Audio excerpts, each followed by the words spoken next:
Operation Raavan actually thriller with philosophical thriller అని చెప్పొచ్చు. నాకు మూవీలో చెప్పిన ఫిలాసఫీ చాలా నచ్చింది. ద క్యాప్షన్ వచ్చేసి మీ ఆలోచనలే మీ శత్రువులు అని ఉంటుంది. That's what exactly movie showed. Villain తనకు వచ్చిన ఆలోచనలు యాక్చువల్లీ అందరిలోనూ ఈ కాన్ఫ్లిక్ట్ ఉంటుంది. But the path he chosen made him a villain.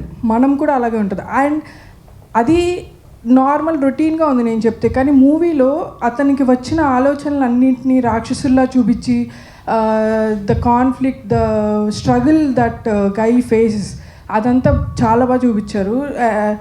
మనం చూసినప్పుడు చాలా బాగా కనెక్ట్ అవుతాం దానికి. అండ్ రాధికా గారి క్యారెక్టర్ కూడా నాకు చాలా బాగా నచ్చింది.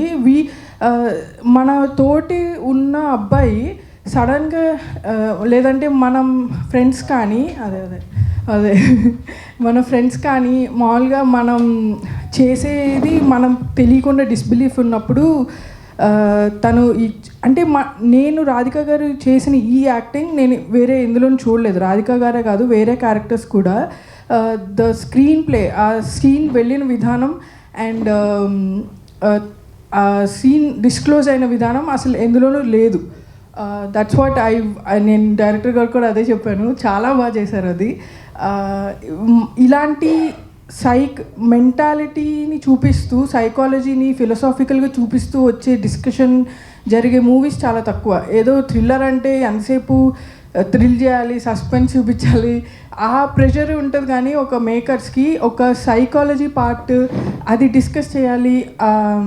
ప్రతి క్యారెక్టర్కి, హీరోయిన్ క్యారెక్టర్కి, హీరో క్యారెక్టర్కి everybody has their own responsibility ఉంటుంది. Everyone has their own moral compass ఉంటుంది. వాళ్ళు డిస్కస్ చేసే ఎవ్రీ పాయింట్ కూడా నాకు బాగా నచ్చింది. That's what I loved about the movie. మీరు చెప్పాలనుకున్న ఫిలాసఫీ నాకు బాగా నచ్చింది. Firstly congratulations to the whole team. ఒక మంచి సక్సెస్ అయితే దొరికింది మీకు కూడా.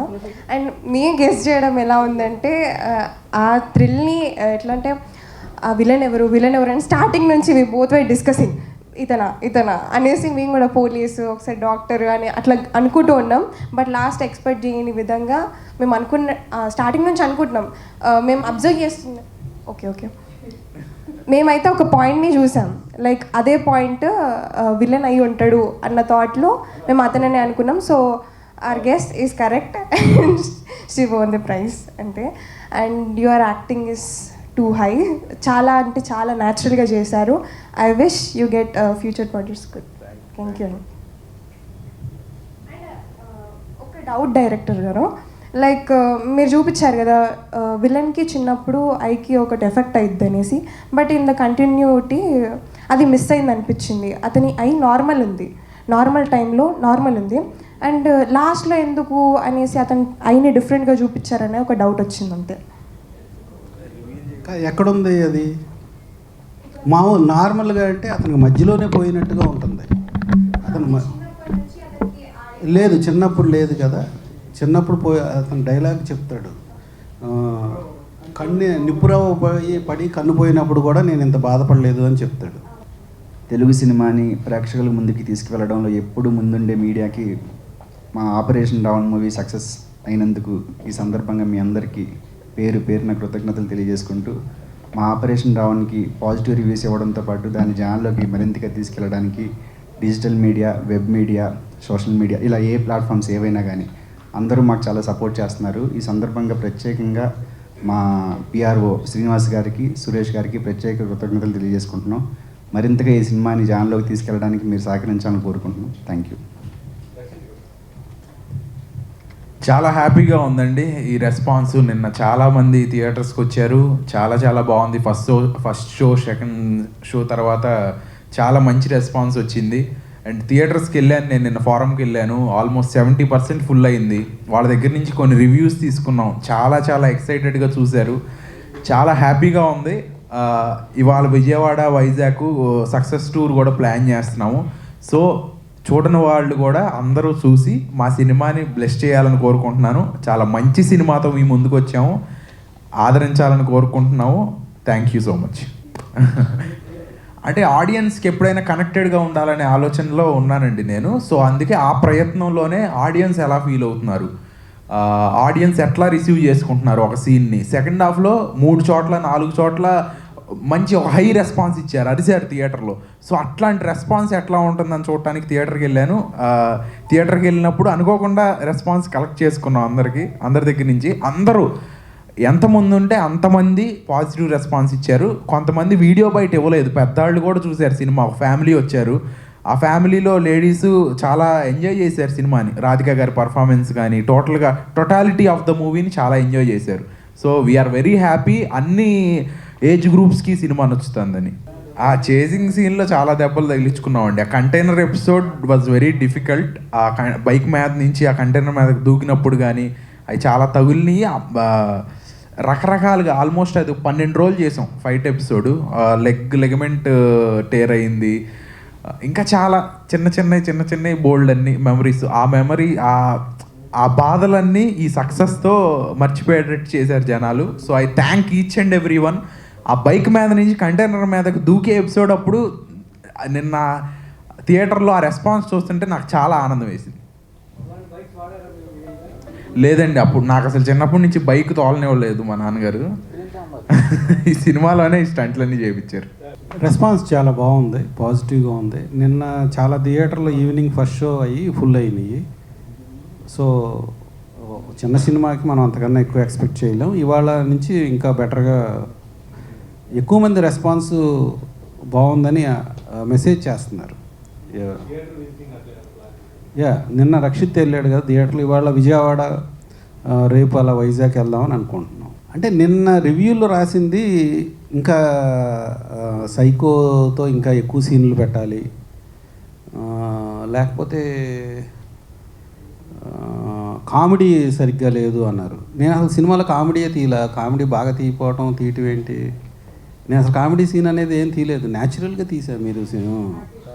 అలాగే ఇంకా సైకో సీన్లు ఎక్కువ పెడతానికి ఒక కథ అనుకున్నాం అనుకోండి, దాంట్లో కథలో ఉన్నంత వరకు మంచి చెడు తప్పకుండా అది బాగుంటుంది. అందరూ ఎక్కువ మంది అదే రాశారు.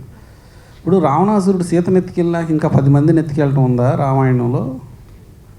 సో అలాగే రామాయణంలో రావణాసురుడు ఇంకా వేరే పనులు ఏమీ చేయకుండా ఇద్దరు ఆ ఫైట్లో చేశాడు. రాముడు ఎన్నో చాలా మంచి కార్యక్రమాలు చేశాడు. పట్టాభిషేకం అప్పుడు వద్దంటే అడవికి వచ్చేసాడు, అడవిలో రకరకాల ఇవన్నీ ఉంటుంది. అలాగే రావణాసురుడు కూడా చాలా గొప్పవాడు, శివుడిని ఆరాధించేవాడు. శివుడి ప్రత్యక్షమై ఏం వరం ఇచ్చాడో మనందరికీ తెలిసిందే. సో ఆ ప్రాసెస్లో రావణుడు ఎంత గొప్పవాడో కూడా ఉంది. కానీ ఒక సినిమాని తీసుకుంటున్నప్పుడు దాన్ని అనేక రకాలుగా జనాలకి ఇన్వాల్వ్ అయ్యేటట్టుగా చేయాలనేది ప్రయత్నం. దీంట్లో కొన్ని డెఫినెట్గా ప్రతి మనిషికి పర్సెప్షన్స్లో తేడా ఉంటుంది. వాళ్ళకు ఉన్న బ్యాక్గ్రౌండ్ కావచ్చు, ఇంకోటి కావచ్చు. సో కానీ ఆ సినిమా వరకు ఎలా ఉందో చూస్తే బాగుంటుందని నేను అనుకుంటున్నాను. అలా చూసిన అన్నీ కూడా మంచి రివ్యూస్ వచ్చినాయి. అలా కాకుండా ఇంకా దీంట్లో సైకో సీన్ ఉంటే బాగుండేది అంటే ఏమంటాం, ముందే ఒక ఆలోచనతో సినిమా చూడటం, అలా ఇలా ఉంటుంది సైకో సినిమా అంటే అనేది. అలా చూసినప్పుడు కొంత ఎగ్జైటింగ్, మరి వాళ్ళకి ఇంకా 2-3 సీన్లు ఉంటే బాగుండేది అనిపించిందేమో. మరి అదొక్కటే మెయిన్గా నేను చూసినంత వరకు కంప్లైంట్. వీకెండ్ అదే విజయవాడ వెళ్తున్నాము ఈరోజు, రేపు వైజాగ్ వెళ్దామని అనుకుంటున్నాం. సో ఈ రెస్పాన్స్ జనాల్లో మామూలుగా బాగుంది. మనం ఏం చేయకుండానే మనకి విజయవాడ చుట్టూ ఆంధ్ర అంతా కూడా బాగుంది. ఇక్కడ కూడా మల్టీప్లెక్స్లో రాత్రి మంచి రెస్పాన్సే ఉంది.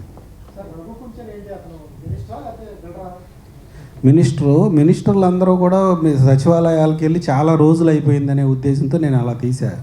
కానీ మీరు ఈ మాటని మీరు ఏ మినిస్టర్ని ఈ సమాజం అడగట్ల సచివాలయాలకి ఎందుకు వెళ్ళట్లేదు అని. సంవత్సరాల తరబడి మినిస్టర్లు, ఇంకా చీఫ్ మినిస్టర్లు కూడా సచివాలయానికి వెళ్ళకపోతే రాని డౌటు, అది తెలవాలనే నేను అలా తీసా. అంటే దీంట్లో ముఖ్యంగా నేను ఇంతకుముందు ఇంటర్వ్యూల్లో కూడా చెప్పాను, ఇది ఊరికి జనాల దగ్గరికి తీసుకెళ్ళటానికి ఒక సైకలాజికల్ థ్రిల్లర్ లాగానో సైకో స్టోరీ లాగానో చెప్తున్నాం. కానీ మీరు సినిమా చూస్తే ఇది ముగ్గురి ప్రేమ, ఒకళ్ళలో హీరో హీరోయిన్ ప్రేమ, ఒకళ్ళలో విలన్ ప్రేమ, ఒకటి తల్లి ప్రేమ. ఈ ముగ్గురు ప్రేమల మధ్యలో నడిచే సినిమా ఇది. సో మేము చెప్పేటప్పుడు సినిమా తీసుకెళ్ళిన విధానం అది. కానీ సినిమా కేవలం ఒక ప్రేమ ఎంత ప్రేమ కోసం హీరో హీరోయిన్ ఎంత మదనపడి ఎంతకాలం ఆగి, ఎంత యాక్సెప్టెన్స్ కోసం ఎంతకాలం ఆగారు. నిజమైన ప్రేమ అంటే ఏదో చూడంగానే వచ్చేది కాదు. ఒక పరిచయం స్నేహంగా మారటం, అది ఒక నమ్మకం పునాది మీద ఉండటం అనేది ఒక ప్రాసెస్ ఆఫ్ లవ్. ఇంకో చెడ్డ ప్రేమ అని కూడా అనలేను దాన్ని. ఆ ప్రేమ కూడా తనకు కావాలనుకున్నది జరగలేదు. తను కూడా ప్రేమ అంటే ఇష్టమే, కానీ ఆ ప్రేమని ఎదుటాళ్ళు వద్దు అనేసరికి తట్టుకోలేకపోవటం. అలాగే కూతురు మీద తల్లికి ఉండే ప్రేమ, మెయిన్గా ఈ ముగ్గురు ప్రేమే ఈ సినిమా. ప్రేమలే అన్నిటికీ కారణం కదా. అది సైకో కూడా చాలా సైకో అనేవాడు నేను ఇంతకుముందు ఇంటర్వ్యూలో కూడా చెప్పాను. సైకో అంటే గంజాయి విలన్ అంటే గంజాయి అమ్మేవాడు అట్లా ఇట్లా. అలాగే సైకో అంటే ఓన్లీ చేతులు నరికేసి కాళ్ళు నరికేసి ఊరికి బ్లడ్ షెడ్ చూపిద్దాము, దాన్ని ఎక్కువగా హైలైట్ చేద్దామని నేను అసలు అనుకోవాలి సినిమాలో. అందుకని రివ్యూ రాసిన వాళ్ళు కూడా అది ఎక్కువ ఉంటే బాగుండేది అనుకున్నారు. అసలు నా థాట్ అది కాదు. అసలు ఒక మనిషి ఒక ప్రేమ విడిపోవటం మధ్యలో జరిగే కాన్ఫ్లిక్ట్ బాగా అనిపించింది. అంటే రెగ్యులర్గా ఇప్పుడు జరిగే అలాగే ఉంటున్నాయి. ఇప్పుడు ఎవరన్నా షో పెట్టుకున్నప్పుడు ఎలా కొట్టుకుంటున్నారు, ఎలా ఒక ప్రామినెంట్ వ్యక్తులే వాళ్ళు ఎలా బిహేవ్ చేస్తున్నారు అనేది ఒక రెఫరెన్స్లో చూపించాలని చేసిన ప్రయత్నం. దానికి కూడా మంచి రెస్పాన్స్ ఉంది. ఆ కోడింగ్ ఏంటి, ఆ గుడ్ ఏంటి అనేది డెఫినెట్లీ అర్థమైందా మీకు? చెప్పినప్పుడే మీకు చాలా మంది చెప్పలేకపోయారు అది. ఫైనల్గా సినిమా చాలా చాలా మంచి రెస్పాన్స్ వచ్చింది. మేము టీం అంతా చాలా హ్యాపీగా ఉన్నాము ఈ రెస్పాన్స్తో. ఇంకా చూడని వాళ్ళు కూడా వెళ్ళి మీ దగ్గరలో ఉన్న థియేటర్స్లో సినిమా చూడండి. ఒక మంచి సినిమాలని ఆదరించండి, తెలుగు సినిమాలను ఆదరించండి. అండ్ టికెట్ ప్రైస్ చాలా నార్మల్ టికెట్ ప్రైస్ ఉంది, 110 రూపీస్. సో అందరూ వెళ్ళి చూడాలి సినిమా. Thank you.